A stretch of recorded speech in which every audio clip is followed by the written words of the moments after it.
Windows 7 est un système d'exploitation développé par Microsoft et sorti le 22 octobre 2009, soit il y a environ 13 ans et demi. Il fait suite à l'échec de Windows Vista, mais reprend cependant une grande partie de ses éléments graphiques. C'est pour ça que dans cette vidéo, je vais vous présenter les 5 raisons qui font que Windows 7 est l'OS le mieux réussi en termes de design par Microsoft.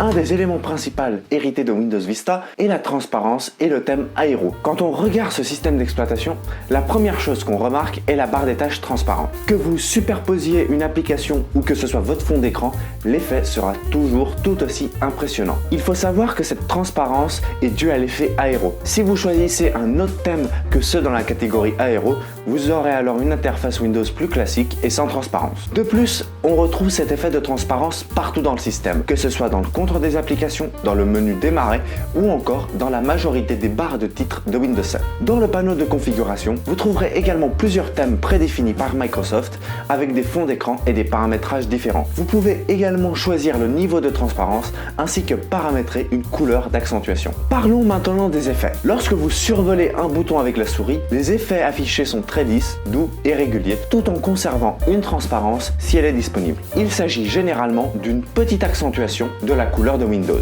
Quand vous vous baladez dans l'explorateur de fichiers ou dans le panneau de configuration, lorsque vous survolez un dossier ou une section, un léger contour apparaît dans un fond de la couleur de Windows. Je vous ai parlé d'effets de survol, mais il en existe plein d'autres, comme lorsqu'une application demande votre attention dans la barre des tâches, ou encore lorsque vous devez appuyer sur un bouton du système. Dans Windows 7, tous les coins sont arrondis, que ce soit pour les fenêtres, les boutons, etc. Cela donne un certain style comparé à Windows 10, où la majorité des bordures ne sont pas arrondies, mais avec des angles droits. Ce concept a également été repris dans Windows 11, puisque Microsoft a repris et renforcé cette idée d'arrondir les éléments de son système d'exploitation. Ces bords arrondis donnaient un style nouveau pour l'époque et sont toujours plus esthétiques que les angles droits de Windows 10. Parlons maintenant des icônes de Windows 7. Premièrement, lorsque l'on survole le menu démarrer, l'effet est bien plus impressionnant que sur Windows 10. Il faut savoir également que Windows 10 a hérité de certaines icônes de Windows 7. Cependant, pour la majorité des icônes qui ont été redesignées, on a perdu un côté 3D ainsi qu'une certaine perspective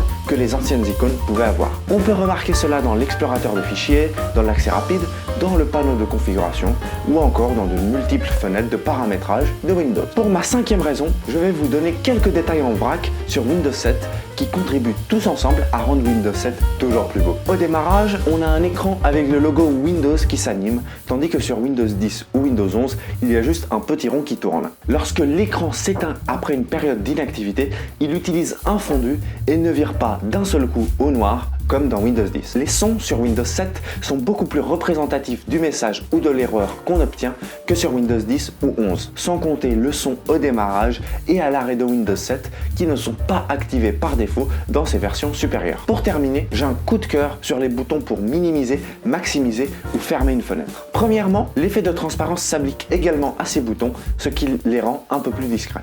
De plus, le bouton pour fermer la fenêtre est tout le temps en rouge et met en évidence la fermeture de la fenêtre pour les personnes qui ne sont pas très à l'aise avec les ordinateurs. Enfin, lorsque l'on survole ces boutons, l'animation est douce, lisse, les couleurs sont bien choisies et les bords arrondis participent également à cette idée globale de transparence dans Windows 7. On se rapproche maintenant de la fin de la vidéo. Je tiens quand même à préciser qu'il est déconseillé d'utiliser Windows 7 vu que son support basique a pris fin le 14 janvier 2020 et son support étendu a pris fin le 10 janvier 2023. Mais également, de plus en plus d'applications ne le supportent plus. Ce système d'exploitation ne reçoit donc plus de mise à jour et si vous l'utilisez encore, je vous conseille vivement de passer à une version supérieure. Merci d'avoir regardé cette vidéo jusqu'au bout. Si ce contenu vous a plu, n'hésitez pas à mettre un pouce bleu, à laisser un commentaire et à vous abonner à la chaîne. En attendant, je vous donne rendez-vous lundi prochain à 16 h pour une nouvelle vidéo.